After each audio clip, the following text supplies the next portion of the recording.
Halo, assalamualaikum warahmatullahi wabarakatuh.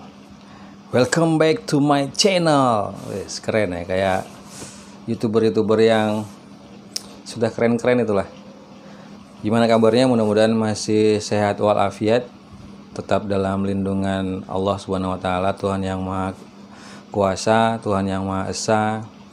Mudah-mudahan kita semua masih diberikan berkah kesehatan. Oke, sudah lama aku tidak upload video yang sifatnya sedikit sersan, serius tapi santai. Oke kawan-kawan, baru-baru ini yang masih hangat itu adalah pilkada serentak.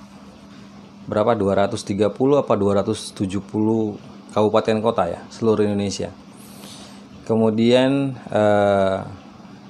kejadian banjir yang di Kota Medan itu pasti kawan-kawan juga memperhatikan, mungkin juga menyaksikan seperti apa kejadiannya. Pada saat itu juga aku masih terlelap tidur. Jadi ini dinding rumahku, aku di lantai 2, jadi aku tidur di bawah, di lantai 1. Di sebelahnya itu ada gang kecil. Jadi suaranya orang lari seperti memang orang-orang panik gitu kan. Ya aku sempat kesel gitu, bising. Akhirnya aku bangun, aku lihat ternyata air itu sangat tinggi gitu, hampir kalau jembatannya itu hampir di bawahnya, hampir mengenai bagian bawahnya jembatan. Jadi cukup besar.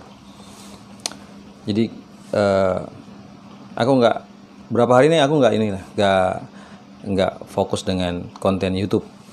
Nah hari ini aku mau ajak kawan-kawan berbicara tentang kenapa sih setiap kali ada kegiatan pemilihan presiden, pemilihan calon anggota legislatif, kemudian pemilihan kepala daerah, kenapa kita di masyarakat bawah ini harus selalu, ya hampir semua tempat selalu pasti muncul perdebatan karena perbedaan pilihan gitu. Nah anehnya kita nggak pernah sadari bahwasanya setelah selesai pilpres, pilkada atau pilcaleg itu, yang tadinya kita pilih atau yang tadi jadi calon, ya mereka tetap santai-santai aja dengan rivalnya, dengan lawan-lawan politiknya, santai aja. Nah kita kadang-kadang berkelanjutan menjadi musuh. Kemudian nggak bersapaan, nggak bertegur sapa gitu. Kemudian pada saat masa-masa kampanye itu pasti kalau di tengah-tengah masyarakat itu ada perdebatan. Nah aku yang herannya kenapa harus selalu ada perdebatan. Kemudian kenapa yang berbeda pendapat itu harus selalu bermusuhan gitu. Coba pikir, kita coba bahas pertama pilkada ya, ini yang baru saja terjadi tanggal 9 Desember yang lalu itu. Di Kota Medan itu ada 2 calon. Nomor urut 1, nomor urut 2. Kita nggak usah sebut nama ya. Jadi bagi aku simple. Siapa yang mau memilih nomor urut 1 ya silahkan gitu. Siapa yang mau memilih nomor urut 2 ya silahkan. Karena kita kan masing-masing punya hak. Sebagai warga negara itu sudah diatur oleh undang-undang, setiap warga negara itu berhak memilih dan dipilih. Pasal berapa ntar aku nggak ingat, ntar kita cari aja lah, ntar kawan-kawan bisa cari aja lah, atau kawan-kawan bisa ngingetin aku, tulis di kolom komentar. Oke. Nah kita lihat dari pendukung 01 misalnya, itu menilai pendukung 02 itu macam-macam. Ada yang munafik lah, ada yang macam gitu. Pokoknya dia kebanyakan negatifnya. Nah, pendukung 02 pun demikian. Yang aku sayangkan, kenapa harus seperti itu? Biarkan saja gitu. Karena kita masing-masing memang pasti punya cara berpikir yang berbeda, sudut pandang yang berbeda, dan perbedaan itu tidak harus dicari-cari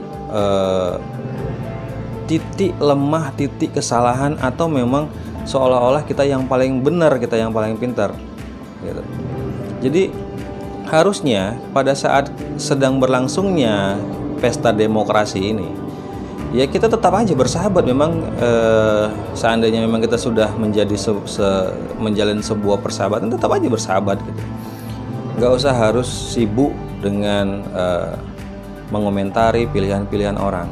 Gini, kalau seandainya kita punya pola pikir yang seperti itu terus, kita akan selalu mengomentari apapun yang dilakukan oleh orang lain. Misal, rumahnya besar, kita akan ngomentari. Rumahnya kecil, kita akan ngomentari. Kemudian pakaiannya bermerek, kita komentari. Pakaiannya nggak bermerek alias mungkin monja, baju-baju bekas, kita komentari. Kan aneh jadi. Seharusnya ini nggak usah terjadi gitu loh. Kalau misalnya pil caleg, coba anehnya gini, kita yang di bawah mendukung seseorang, mendukung dari partai mana, mendukung warna partainya apa. Kemudian pada saat nanti calegnya sudah duduk dan terpilih, mereka semua itu yang berbeda warna, berbeda partai, berbeda pola pikir politiknya, itu akan duduk di kantor yang sama gitu loh. Di kantor DPRD provinsi kah, atau DPRD kabupaten kota kah, atau DPR RI kah gitu.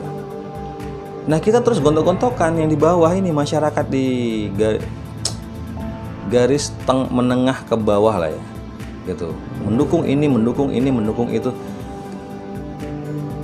Coba kawan-kawan kepikiran nggak seperti itu? Memaksakan kehendak juga nggak bisa. Setiap perbedaan yang terjadi di antara kita itu terus harus diakhiri dengan sebuah permusuhan. Ya kan, nggak harus seperti itu. Jadi situasi sekarang ini kita harus semuanya bisa membaca situasi, kemudian kita harus bisa melihat apakah ketidakcocokan kita dengan sistem pemerintahan yang ada ini, kita bisa melakukan sesuatu nggak? Gitu. Jangan akhirnya kita menumpahkan kekesalan dengan memposting di Twitter, memposting di Facebook, memposting di Instagram gitu. Kita nggak pernah lihat sisi baiknya. Jadi kita cut aja ya, kita persingkat aja. Pada masa aku SD, aku tahu presidennya Soeharto. Ya. Nah, aku merasa pada masa itu aku tidak punya beban karena mungkin masih masa anak-anak.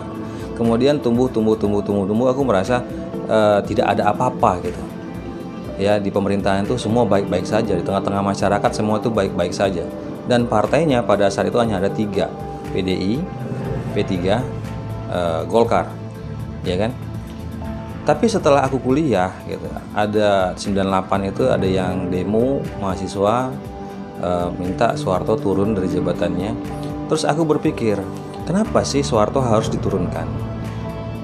Kemudian ada isu korupsi, ada isu pada saat itu krisis moneter, segala macam tuh. Soeharto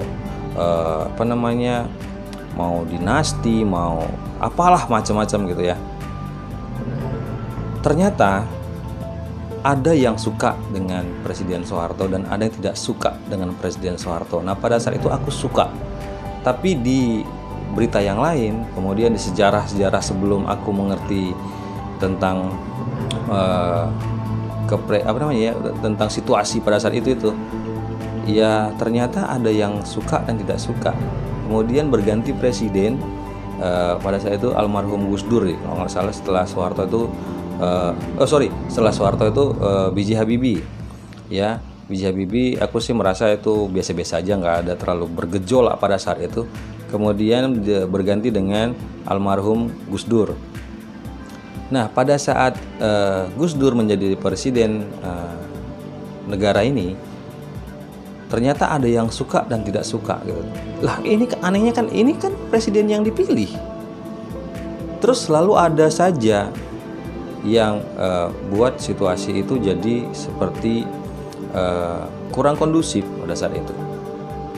Nah, setelah Gus Dur mengundurkan diri, naik Megawati, tetap saja ada yang suka dan tidak suka. Naik SBY juga begitu. Nah, sekarang masa zaman Jokowi pun begitu, ada yang suka dan tidak suka. Jadi kalau ini terus kita ciptakan seperti itu, kayaknya ini negara nggak akan ada akur-akurnya nih, negara nggak akan ada tentram-tentramnya nih. Jadi kita bukan masalah siapa mendukung siapa, cuman kita yang di kalangan bawah. Aku juga termasuk kalangan bawah ya. Yang aku alami pada saat kemarin-kemarin mau suasana kampanye itu, kenapa kita harus berdebat yang jelas-jelas itu calon kepala daerahnya nggak kenal dengan kita gitu, dan kita harus berdebat, duduk di warung kopi kita berdebat, kita bahas politik, kita duduk di mana gitu, duduk dengan kawan-kawan yang dibahas itu lagi. Jadi kita nggak selesai nih. Kesimpulannya seperti ini. Kalau ditanya maumu apa sih, Li? Mauku begini. Pada saat sedang berlangsungnya menjelang pesta demokrasi itu, ya hargailah setiap pilihan seseorang gitu. Mereka punya dasar sendiri dan kita juga punya dasar sendiri kenapa kita punya pilihan calonnya ini, dan kenapa sahabat kita atau siapa punya pilihan calonnya sendiri gitu. Apakah 01, apakah 02, 03, 04, ya kita nggak bisa memaksakan. Terus kita aku kayaknya ini udah yang keberapa kali aku bilang, cobalah kita selalu berpikir positif. Kalau seandainya nanti ada orang yang coba-coba mau berbuat hal-hal negatif terhadap kita, paling tidak kita tidak di posisi yang salah karena bukan kita yang memulai. Jadi kedepannya aku berharap bangsa ini, generasi milenial ini, jangan selalu mencari-cari kesalahan, terbiasa mencari-cari kesalahan, dan kemudian kita harus coba menghargai gitu ya setiap pilihan orang. Gitu. Kita nggak bisa memaksakan orang harus sama seperti kita, nggak bisa, dan kita juga nggak bisa memaksa, mereka juga nggak bisa memaksakan kita harus sama seperti mereka. Gitu. Yang jelas pada saat pemilihan-pemilihan di dalam pesta demokrasi ini, ingat, ini adalah politik. Apapun bisa terjadi, apapun bisa berubah dalam hitungan detik. Hari ini A, mungkin besok sudah B. Hari ini menit ini A, mungkin 5 menit 10 menit ke depan sudah berubah jadi B, berubah jadi B atau Z. Jadi yang buat aku selalu tidak tenang belakangan ini adalah sepertinya pemahaman dan kedewasaan kita berpikir untuk membahas sesuatu hal itu. Kayaknya kita butuh lebih legowo dan realistis. Tidak bisa semau-mau gue gitu. Nah sekarang di Kota Medan ini hitungan sementara itu suaranya yang menang 02. Terus aku mau tanya, bagi pendukung 02 ini apakah pasangan calon 02 ini tahu kita udah milih dia, kita dukung dia? Nggak tahu. Apa begitu juga sebaliknya 01 juga gitu. 01 sekarang di perhitungan sementara ini tidak unggul ya. Tapi apakah pasangan 01 tadi, pasangan calon kepala daerah 01 tadi, apakah tahu kita sudah memilih dia, kita sudah mendukung dia gitu? Apakah dia mau mungkin mengucapkan terima kasih kepada siapa? Akhirnya pasang spanduk secara umum disampaikan terima kasih gitu, dari partai ini, dari relawan ini. Makanya aku berpikir ya untuk kedepannya situasi bangsa ini kan sekarang sedang tidak baik-baik saja. Kita baru saja dan mungkin masih dihantam oleh COVID gitu. Kemudian kita harus, jadi kita sedih lihat bangsa ini sekarang harus seperti tidak ada keseimbangan, seperti tidak ada keadilan, tapi yang lain mungkin sebagian santai aja, nggak mikirin gitu. Yang penting besok aku masih bisa kerja, besok aku masih bisa cari nafkah, besok aku masih bisa makan. Protokol kesehatan, yang di sana boleh kumpul-kumpul, yang di sini nggak boleh kumpul-kumpul. Di sana kalau kumpul-kumpul diperiksa, diindikasi semuanya terpapar COVID-19. Yang di sini nggak apa-apa karena masih mengikuti protokol kesehatan. Sebenarnya kalau kita mau lihat semua ini di lapangan, benar-benar ini sudah tidak sesuai lagi gitu. Nah, coba lihat di warung-warung kopi gitu kan, itu tidak berjarak duduknya. Kalau restoran-restoran yang mungkin berkelas, dia biasanya tuh kursinya itu sudah disusun gitu ya. Maksimal di sini cuma ada boleh 4 orang atau misalnya cuma 2 orang. Itu pun berjarak, nanti kursi yang satunya disilangin gitu, nggak boleh didudukin. Tapi coba tempat-tempat lain itu nggak bisa gitu. Jadi ayolah kita perkuat kembali hubungan saudara sebangsa dan setanah air gitu. Gak usah kita seperti merasa sakit kepala melihat kawan, saudara, famili atau orang lain yang punya dukungan yang berbeda. Kita nggak usah merasa sakit hati. Pikirkan kesehatan gitu. Pikirkan kesehatan.